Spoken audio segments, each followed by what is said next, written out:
Mohammad Umar Farooq biological video को share करें, like करें और चैनल को सब्सक्राइब कर दें ताकि न्यू अपडेट्स आपको मिल सकें। आप आपस में आंसर क्वेश्चन करके प्रॉब्लम को सॉल्व कर सकते हैं नीचे कमेंट बॉक्स में। चलो अब हम बात करते हैं ग्लाइकोजेनेसिस यानी कि सिंथेसिस ऑफ ग्लाइकोजन। इसको हम कहते हैं ग्लाइकोजेनेसिस, जो कि ग्लूकोज से ग्लाइकोजन बनता है, जो कि एनिमल स्टार्च है जो एनिमल में स्टोर होते हैं। आइदर ड्रिंकिंग शुगर अगर हम ड्रिंक कर रहे हैं या कोई भी फ्रूट वगैरह खा रहे हैं या कोई भी स्टार्च है तो खा रहे हैं, वो कन्वर्ट होगा ग्लाइकोजन में। तो किस तरह होगा अभी हम देखते हैं। तो ये फ्रुक्टोज है जो कि और ग्लूकोज टू लैक्टोज जो है लैक्टोज बनाते हैं। फ्रुक्टोज डाइसैकेराइड लैक्टोज है और सुक्रोज भी डाइसैकेराइड है जो कि फ्रुक्टोज और ग्लूकोज से मिलकर बनता है, और ग्लूकोज सिंपल शुगर है। तो ये इस किस्म की शुगर जो है दोबारा ग्लाइकोजन में कन्वर्ट होती है। कैसे, वो अभी देखते हैं हम। तो सबसे पहले हम बात करते हैं कि स्टार्च बनती कैसे है। तो ये क्लोरोप्लास्ट है जिसके अंदर थाइलाकोइड है। थाइलाकोइड मेम्ब्रेन क्लोरोफिल की बनी होती है और कार्बन डाइऑक्साइड को स्ट्रोमा में फिक्स करके कैल्विन साइकिल रन होता है। सबसे पहले लाइट रिएक्शन थाइलाकोइड में जो कि NADPH और NADPH और ATP यूज़ बनती है, जो कि यूज़ होती है कैल्विन साइकिल में, और शुगर प्रोड्यूस होती है by the fixation of carbon dioxide, जो कि कार्बन डाइऑक्साइड फिक्स होती है। तो ये स्ट्रोमा है और शुगर प्रोड्यूस होती है। ये शुगर किस फॉर्म में होती है? स्टार्च की फॉर्म में स्टोर हो जाती है, जिसको हम प्लांट स्टार्च कहते हैं, जो कि अमाइलोपेक्टिन और अमाइलोज से मिलकर बनी होती है। तो इसमें शुगर केन है जो कि सुक्रोज होती है, सिंपल शुगर है बेसिकली। और ब्रेड में के अंदर complex polypeptide of homopolypeptide of starch उसे कहते हैं। तो अमाइलोज और अमाइलोपेक्टिन जो है ग्रेन में, वीट में और प्रोसेस फूड जैसे बर्गर, ब्रेड वगैरह है उसमें होती है।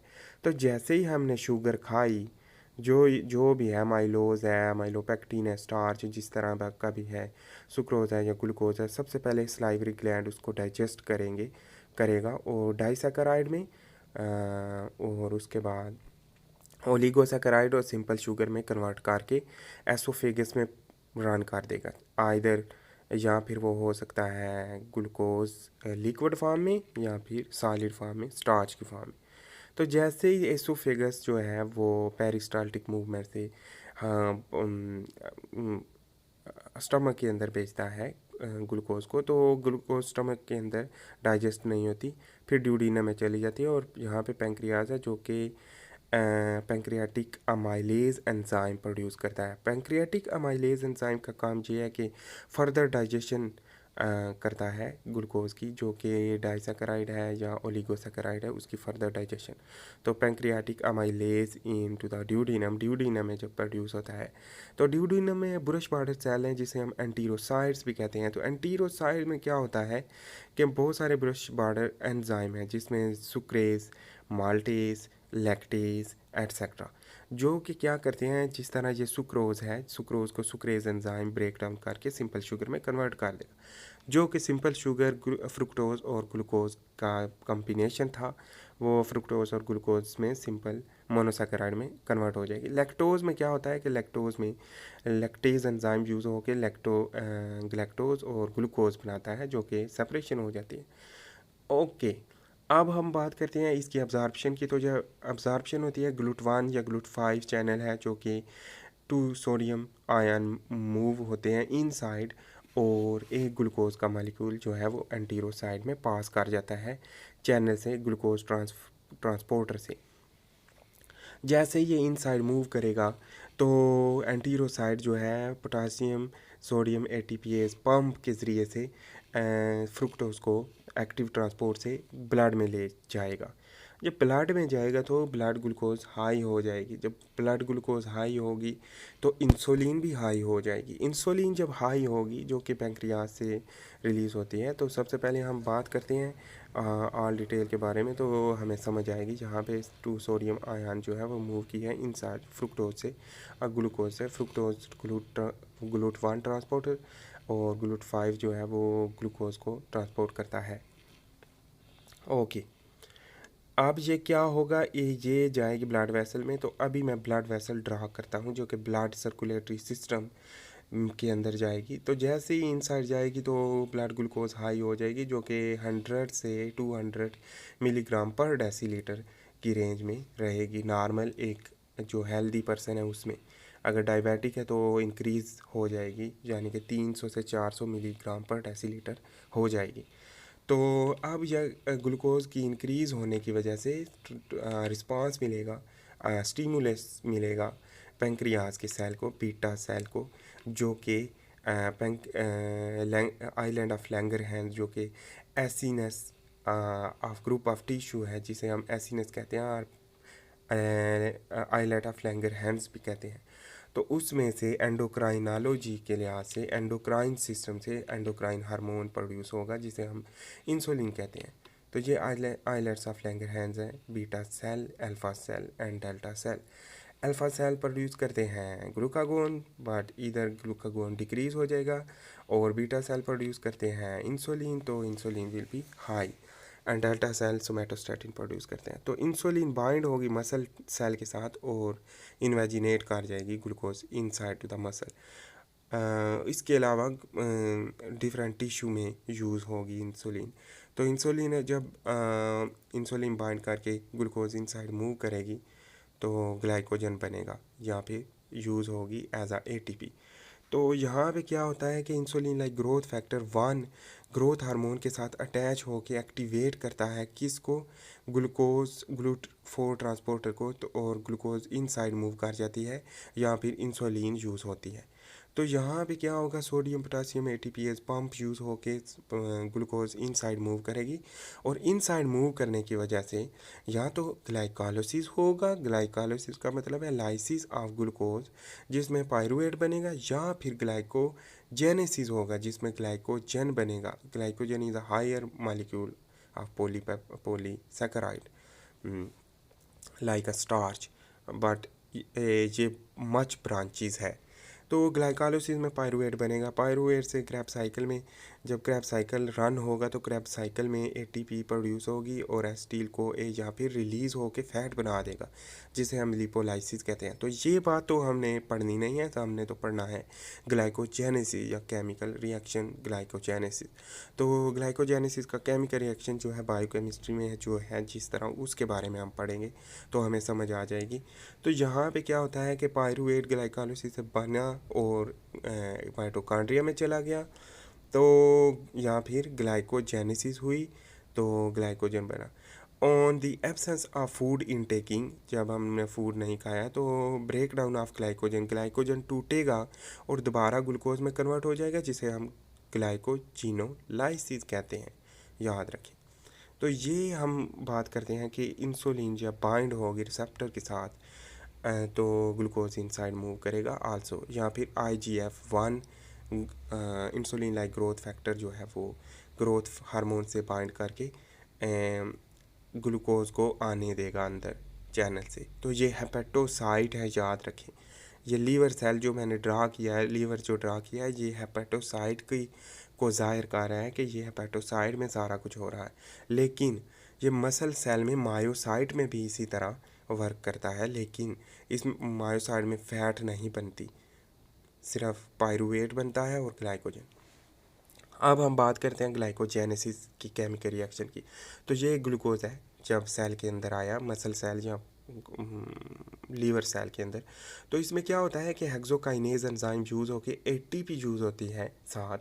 तो हेक्सोकाइनेज एंजाइम कन्वर्ट कर देता है ग्लूकोज 6 फास्फेट में, यानी कि carbon number 6 contain phosphate group. तो ये आगे ग्लूकोम्यूटेज एंजाइम से फास्फोग्लूकोम्यूटेज एंजाइम यूज़ होके म्यूटेशन होती है और कार्बन नंबर 1 जो है फास्फेट ग्रुप को कैरी कर लेता है, और जो है हाइड्रोजन जो है वो मूव कर जाता है दूसरी जगह। आगे ये क्या होता है कि यूरिडीन ट्राईफास्फेट जो कि यूज़ होता है यूटीपी, याद रखें। यूटीपी जो है वो सेपरेट कर देता है दो फास्फेट इनऑर्गेनिक फास्फेट ग्रुप को, और दो फास्फेट ग्रुप जब रिलीज़ हुए तो glucose 1 phosphate uridylyl transferase enzyme use होके, यानी कि PUT glucose 1PUT enzyme use होके क्या बनता है, यूरिडीन ट्राईफास्फेट यूज़ होता है यहाँ पे ATP की जगह। और यूरिडीन ट्राईफास्फेट जो है वो सेपरेट कर देता है दो पायरोफास्फेट, जिसको दो इनऑर्गेनिक फास्फेट, इसको हम पायरोफास्फेट कहते हैं, और UDP ग्लूकोज बन जाता है, यानी कि uridine diphosphate glucose. It means the दो फास्फेट ग्रुप यहाँ पे होते हैं, तो दो फास्फेट ग्रुप के साथ एक ग्लूकोज अटैच है और साथ यूरिडीन। तो आप इसका स्ट्रक्चर देख सकते हैं, मैं अभी ड्रा करता हूँ। तो सबसे पहले ये देखें, glucose 1 phosphate uridylyl transferase enzyme use होके ये UDP glucose will be form, यानी कि UDP ग्लूकोज बन जाता है। तो हम ग्लाइकोजेनेसिस की बात कर रहे हैं, तो रिमेंबर ग्लाइकोजेनेसिस में ये वर्क हो रहा है, तो ग्लाइकोजन सिंथेज एंजाइम यूज़ होगा आगे, और UDP को अलहदा करके शुगर को अलहदा कर देगा, यानी कि यूरिडीन डाईफास्फेट अलहदा हो गया और ग्लूकोज जो है वो अलहदा होगी, यानी कि शुगर अलहदा सेपरेट होगी। मोर एंड मोर यहाँ पे क्या होगा कि ग्लाइकोजन पहले से ही अगर बन रही है, तो ये ग्लाइकोजन है, तो ग्लाइकोजन में सबसे पहले पॉलीमराइजेशन होगी, जो कि फर्स्ट फ्यू शुगर मालिक्यूल है जिसमें ग्लाइकोजन फार्मेशन होती है। तो दो तीन जो मालिक्यूल हैं वो सबसे पहले प्राइमर ग्लाइकोजेनिन जो है यूज़ होगी, जिसे हम प्राइमर कहते हैं। तो प्राइमर यूज़ होकर डिटैच हो जाएगी जहाँ से, तो प्राइमर ग्लाइकोजेनिन प्रोटीन जो है वो डिटैच होगी और आगे पॉलीसैकेराइड रन होगा, जिसमें अल्फ़ा 1 to 6 ग्लाइकोसाइडिक बॉन्ड बनेगा। ये एक लीनियर चेन है। तो हम ब्रांचेस के बारे में भी देखते हैं, तो सबसे पहले हम इसके बारे में देख लें। आगे जो है ये जब डिटैच हो जाएगा प्राइमर, तो उसके बाद ग्लाइकोसिल ट्रांसफेरेज एंजाइम यूज़ होगा, ये ग्लाइकोसिल ट्रांसफेरेज एंजाइम जो है वो आगे फर्दर चेन को रन करेगा और ग्लूकोज के मालिक्यूल को ग्लाइकोजन सिंथेज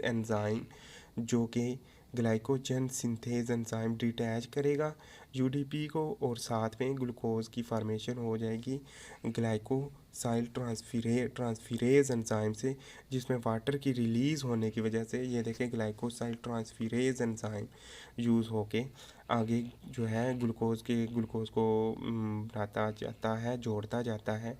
और ये जोड़ने के तरीका इसका ये है कि ग्लूकोज का मालिक्यूल अलहदा आया और पास आके डिहाइड्रोजिनेशन हो गई, यानी कि वाटर रिलीज़ हो गया है। तो वाटर जैसे रिलीज़ होगा तो कंडेंसेशन फार्मेशन होगी, जिसे कंडेंसेशन फार्मेशन होती है। ग्लाइकोजन का यही फ़ायदा है कि ग्लाइकोजन कम पानी लेता है, वाटर कम लेता है, जिसकी वजह से हमें इतनी वाटर की ज़रूरत नहीं पड़ती।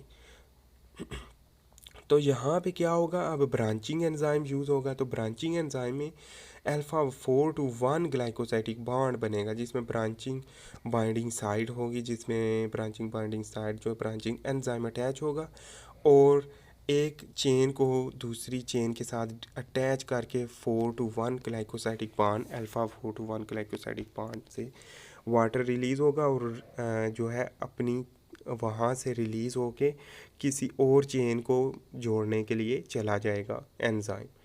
तो इस तरह एक पूरे का पूरा पॉलीसैकेराइड बनता है, जिसे हम ग्लाइकोजन कहते हैं, जो कि लीवर और मसल सेल के अंदर बनता है। और ये इसका स्ट्रक्चर कुछ इस तरह होता है, जिसमें बहुत सारी ब्रांचेस होती हैं और जिसमें नॉन रिड्यूसिंग एंड होता है और रिड्यूसिंग एंड होता है।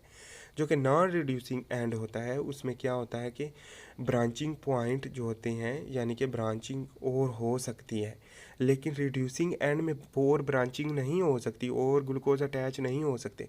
यही वजह है कि रिड्यूसिंग एंड सिर्फ़ और सिर्फ एक ही होता है, यानी कि ओनली वन रिड्यूसिंग एंड पर मालिक्यूल। तो पर मैक्रो मालिक्यूल जो कि हाई डेंसिटी है, और ये आयोडीन में को मिला के रेड कलर देता है, जिसे हम ग्लाइकोजन की आइडेंटिफिकेशन का नाम दिया जाता है। तो अब ये क्या करेगा, ये हाई डेंसिटी मैक्रोमॉलिक्यूल है जो कि बेसिकली 1 लाख से ज़्यादा मालिक्यूल से मिलके बनता है एक पॉलीसैकेराइड। तो यहाँ पे क्या होता है कि हम रिड्यूसिंग एंड और नॉन रिड्यूसिंग एंड के बारे में देखें तो अगर ये ग्लूकोज का एक पॉलीपेप्टाइड है उसके साथ ग्लूकोज विल नॉट बाइंड, यहाँ से ग्लूकोज बाइंड नहीं करेगी। रिड्यूसिंग एंड है, यहाँ पे हाइड्रोक्सिल ग्रुप नहीं अटैच, लेकिन यहाँ पे हाइड्रोक्सिल ग्रुप अटैच है, तो इसको हम करेंगे बेसिकली एक्स्ट्रा मालिक्यूल ऐड हो सकते हैं ग्लूकोज के। तो ये एक ओवरऑल व्यू था, ओवरव्यू था जिसमें ओवरऑल हमने ग्लाइकोजेनेसिस के बारे में देखा है। अगर आपको इससे ज़्यादा डिटेल में वीडियो चाहिए तो आप नीचे कमेंट करें और मुझे बताएं। तो यहाँ पे क्या यहाँ पे देखें कि ये ग्लाइकोजेनेसिस इस तरीके से होती है। So thanks for watching, please subscribe, channel को सब्सक्राइब करें, लाइक करें, शेयर करें और सपोर्ट करें। अल्लाह हाफिज़।